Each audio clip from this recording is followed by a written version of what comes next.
وكفى وسلام على عباده الذين اصطفى أما بعد فأعوذ بالله من الشيطان الرجيم بسم الله الرحمن الرحيم محمد رسول الله والذين معه أشداء على الكفار رحماء بينهم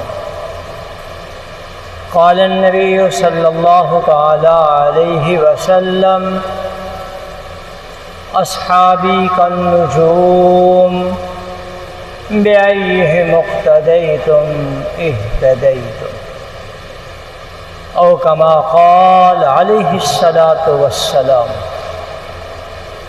صدق الله وصدق رسوله النبي الكريم۔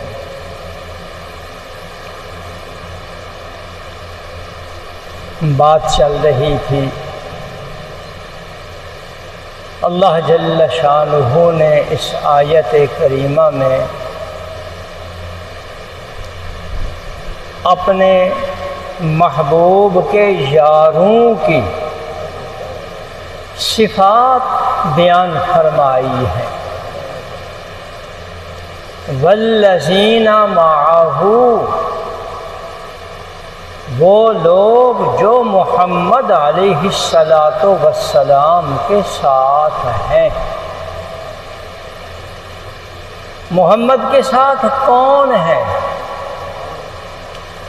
یہ بات پہلے ذکر ہوئی۔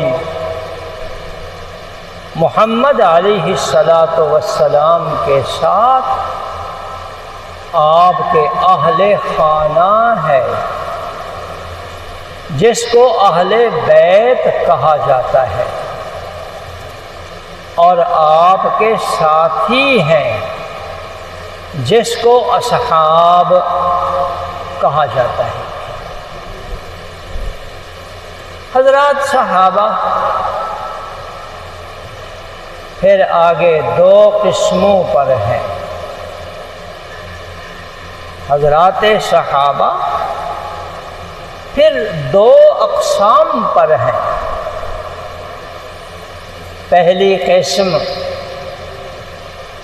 وہ محبین مخلصین جنہوں نے اسلام کی خاطر اپنا سکھ چین قربان کیا، اسلام کی خاطر اپنا گھر بار قربان کیا، اسلام کی خاطر اپنی جاگیریں، زمینیں، کاروبار قربان کیے، اپنے دوست احباب رشتہ داروں کو چھوڑا، مکہ سے وہ مدینہ طیبہ پہنچے جن کو مہاجر کہا جاتا ہے، جن کو مہاجر کہا جاتا ہے۔ یاران محمد کے دوسرا طبقہ وہ ہے جنہوں نے ایسے بے یار و مددگار لوگوں کو، بے سر و سامان لوگوں کو، غریب الدیار لوگوں کو اپنا گھر دیا، اپنا مال دیا، سب کچھ ان بیرونی لوگوں پر قربان کر دیا۔ ان کو انصار کہا جاتا ہے۔ ایک طبقہ مہاجرین کا جنہوں نے سب کچھ قربان کر کے وطن چھوڑ کے مدینہ طیبہ اپنا وطن مسکن بنایا۔ دوسرا طبقہ ان مقامی لوگوں کا جنہوں نے سب کچھ ان لوگوں پر نچھاور کر دیا۔ وہ مہاجرین ہیں اور یہ انصار ہیں۔ اللہ جل شانہ نے ایسے لوگوں کا تذکرہ کرتے ہوئے فرمایا والذین آمنوا وہاجروا وجاہدوا فی سبیل اللہ والذین آووا ونصروا۔ پہلے طبقہ نے اپنا گھر بار چھوڑا، دوسرے طبقہ نے اپنا سب کچھ ان پر نچھاور کر دیا۔ اللہ جل شانہ نے اس آیت کریمہ میں یاران محمد کے لیے 3 اعزاز کا تذکرہ فرمایا۔ اسی آیت کریمہ میں اپنے محبوب کے یاران کے 3 اعزاز ذکر فرمائے۔ سب سے پہلا اعزاز اولئک ھم المؤمنون حقا، پکی بات ہے، سچی بات ہے، یہی وہ لوگ ہیں جو ایماندار ہیں۔ اللہ جل شانہ نے فرمایا اولئک ھم المؤمنون، یہ لوگ ایمان والے ہیں۔ مزید تاکید کرتے ہوئے فرمایا حقا، پکی سچی بات ہے کہ یہی طبقہ سچا پکا ایماندار ہے۔ اللہ تعالی نے اصحاب محمد کو دنیا میں یہ اعزاز بخشا کہ ان کے ایمان کی تصدیق اللہ جل شانہ نے خود فرما دی ہے۔ اولئک ھم المؤمنون حقا۔ دوسرا اعزاز آخرت کا، لہم مغفرہ، ان کے لیے مغفرت ہے، ان کے لیے مغفرت ہے، یعنی مرنے کے بعد قبر میں حشر میں کوئی گرفت نہیں ہوگی۔ ان کے لیے قبر میں حشر میں کوئی گرفت نہیں ہوگی۔ لہم مغفرہ، ان کے لیے مغفرت ہے۔ تیسرا احساس وہ بھی آخرت کا ہے، وہ ہے رزق کریم، ان کے لیے عزتوں والا رزق ہے۔ اصحاب محمد کے لیے، یاران محمد کے لیے 3 اعزاز ہیں، ایک دنیا کا، 2 آخرت کے۔ دنیا کا اعزاز اولئک ھم المؤمنون حقا، آخرت کا پہلا اعزاز لہم مغفرۃ، اور تیسرا اعزاز اجر کریم، رزق کریم، ان کے لیے عمدہ عزت والا رزق ہے۔ ظاہر بات ہے عزت والا رزق جنت میں ہوگا، ظاہر بات ہے عزتوں والا رزق جنت میں ہوگا۔ پہلے اخروی اعزاز میں جہنم سے دوری کا فیصلہ سنایا، دوسرے اعزاز میں دخول جنت کی بشارت سنا دی۔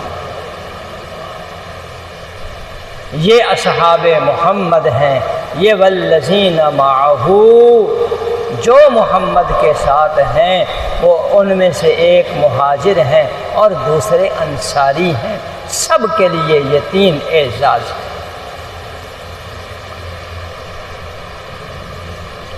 اللہ جل شانہ نے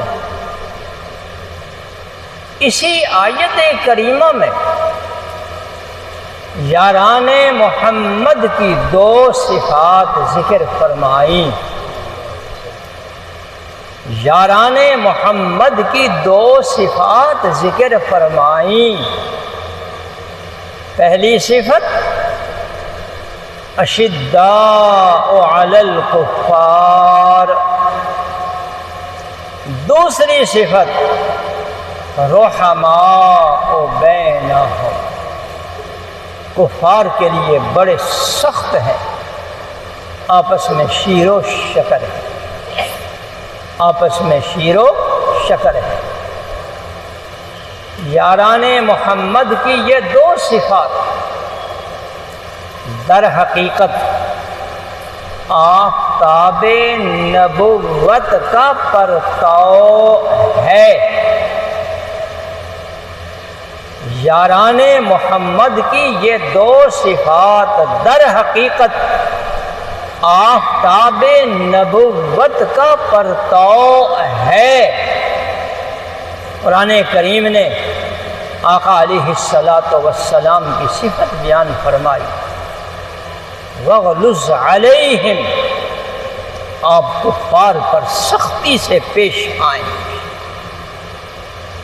آقا علیہ الصلاۃ والسلام کی صفت کفار کے خلاف سخت ہیں، یہی پرتو یاران محمد پر پڑا۔ فرمایا اشداء علی الکفار۔ دوسری صفت اللہ جل شانہ نے اپنے محبوب علیہ الصلاۃ والسلام کی ایک صفت بیان فرمائی، بالمؤمنین رؤوف الرحیم، میرا محبوب ایمان والوں کے لیے رؤوف الرحیم ہے۔ یہی صفت اصحاب محمد کی طرف منتقل ہوئی، رحماء بینہم، آپس میں وہ شیر و شکر ہے، آپس میں وہ شیر و شکر ہے۔ تجربہ یہی ہے، کامیاب استاذ وہی ہوتا ہے۔ تجربہ یہی ہے، کامیاب استاذ وہی ہوتا ہے جس کی اوصاف حسنہ شاگردوں کی طرف منتقل ہوں۔ کامیاب استاذ وہی ہوتا ہے جس کے اوصاف حسنہ شاگردوں کی طرف منتقل ہوں۔ یہ سب سے بڑا کامیاب استاذ ہے۔ آقا علیہ الصلاۃ والسلام سے بڑھ کر کامیاب معلم اور کون ہو سکتا ہے؟ آپ کی اخلاق حسنہ، آپ کے صفات کریمانہ آپ کے یاران کی طرف، آپ کے شاگردان کی طرف منتقل ہوتی رہتی تھی۔ اشداء علی الکفار رحماء بینہم، کفر کے خلاف سخت ہیں، آپس میں شیر و شکر ہیں۔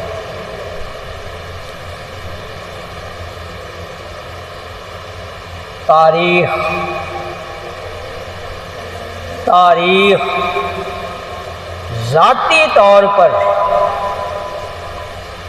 بہت قیمتی سرمایہ ہے۔ تاریخ ذاتی طور پر بہت قیمتی سرمایہ ہے، جس کی بدولت پہلے والے لوگوں کے حالات ہم تک پہنچتے ہیں۔ فلاں بادشاہ کیا اس کا طور و طریق تھا، کس طرح اس کا عدل و انصاف تھا، کس طرح وہ اپنی حکومت کا نظام چلایا کرتا تھا، وہاں کے لوگ کا رہن سہن کیا تھا، یہ سب معلومات تاریخ کے ذریعہ سے ہم تک پہنچتے ہیں۔ لیکن ہر ایک چیز کا ایک مقام ہوتا ہے، جس مقام تک وہ چیز رہے وہ کامیاب ہے، مقام سے آگے اس کو نکالا گیا وہ ناکام ہے۔ تاریخ بڑا اونچا سرمایہ، بڑا قیمتی سرمایہ، لیکن تاریخ کا کام امم سابقہ کی باتوں کو بتلانا ہے۔ اصحاب محمد کے بارے میں تاریخ کچھ نہیں ہے، اصحاب محمد کے بارے میں تاریخ کچھ نہیں ہے۔ کیوں؟ اس لیے اہل بیت اصحاب رسول یہ وہ مخلوق ہے جس کا مرتبہ و مقام قرآن و سنت سے پوچھو، تاریخ ان کا مقام مرتبہ بتانے سے قاصر ہے، تاریخ ان کا مرتبہ و مقام بتانے سے قاصر ہے۔ ایک مورخ ہیں ابن خلدون علیہ الرحمہ، بڑی عجیب مثال دیتے ہیں۔ وہ فرماتے ہیں عقل انسانی بڑی قیمتی چیز ہے، بڑی قیمتی چیز ہے، خیر و شر کے فیصلے یہی عقل کرتی ہے، بڑی بڑی ایجاد کا ذریعہ یہی عقل بنتی ہے، لیکن اس کا بھی ایک مقام ہے۔ اللہ جل شانہ کی معرفت، اللہ جل شانہ کی جان پہچان صرف عقل سے حاصل کرنے کی کوشش کی گئی، آدمی بھٹک جائے گا۔ اللہ جل شانہ کی معرفت کے لیے عقل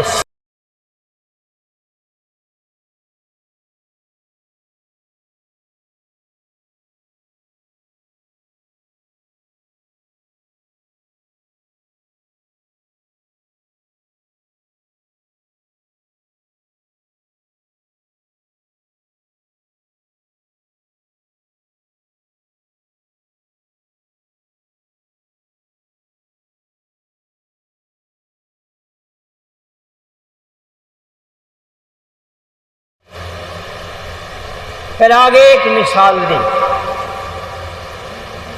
سونار کا ترازو بڑا قیمتی ہوتا ہے، ذرہ ذرہ بتا دیتا ہے، لیکن اسی ترازو پر آپ لوہا، لکڑی تولنا چاہیں کسی کام کا نہیں۔ اسی طرح تاریخ ذاتی طور پر بڑی اونچی چیز ہے، بڑا اونچا سرمایہ ہے، لیکن اصحاب محمد، اہل بیت محمد کا مرتبہ و مقام تاریخ بتانے سے قاصر ہے، اس کا مرتبہ و مقام قرآن و سنت سے پوچھو۔ اس لیے جو چیزیں قرآن و سنت میں ہیں تاریخ وہی بتا رہی ہے، جو چیزیں قرآن و سنت میں ہیں تاریخ وہی بتا رہی ہے۔ سبحان اللہ، اچھی چیز ہے۔ تاریخ جو بتائے، جو قرآن و سنت کے خلاف ہو، ایسی چیز تاریخ کی نہیں مانی جائے گی۔ تاریخ کی ایسی چیز نہیں مانی جائے گی۔ کیوں؟ کیوں؟ اس لیے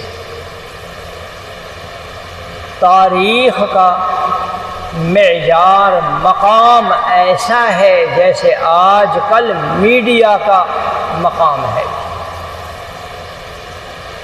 آج کل کا میڈیا کیا ہے؟ بہت کم افراد کے علاوہ باقی اکثر میڈیا سے متعلق وابستہ طبقہ بلیک میلر ہے۔ تجربہ ہے، دیکھ لیں۔ یہی مرتبہ و مقام تاریخ کا ہے۔ کیا میڈیا پر جو چیزیں آ رہی ہیں، الیکٹرانک میڈیا ہو یا پرنٹ میڈیا ہو، جو خبریں آ رہی ہیں، کیا ہر خبر سچی ہوتی ہے؟ کیا ہر خبر سچی ہوتی ہے؟ نہیں۔ جیسے ذکر کیا گیا ویسے ہوتا ہے؟ نہیں۔ یہی حال تاریخ کا ہے۔ ہر دور میں تاریخ پر سیاست کا غلبہ رہا ہے۔ ہر دور میں تاریخ پر سیاست کا غلبہ رہا ہے۔ جس طرح آج کل موجودہ حکومت پیش رو حکومت کے خلاف ہر الا بلا اس کے گردن، سابقہ حکومت نے ہر الا بلا اس سے پہلے والی حکومت کے گردن۔ یہی حال تاریخ کا ہے۔ یہی حال تاریخ کا ہے۔ اصول ہے، اصول ہے۔ جب آدمی کسی کے خلاف تبصرہ کرے، تبصرہ کرنے والا وہ ہو جو اس معیار کا ہو، جس معیار کا وہ شخص جس پر تبصرہ کیا جا رہا ہے۔ میں مثال دیتا ہوں،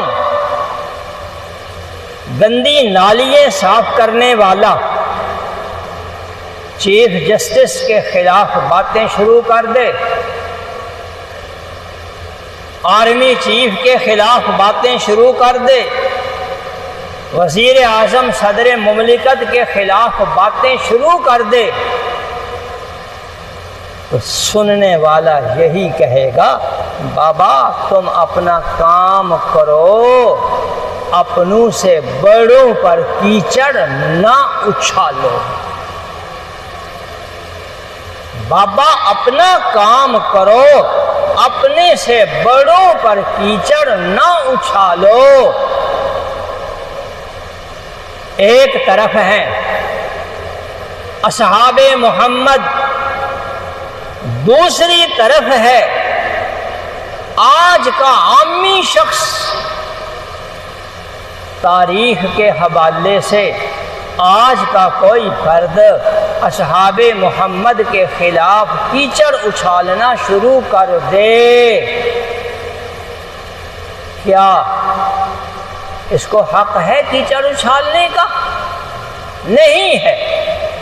بات وہ کرے جو مرتبہ میں برابر ہو۔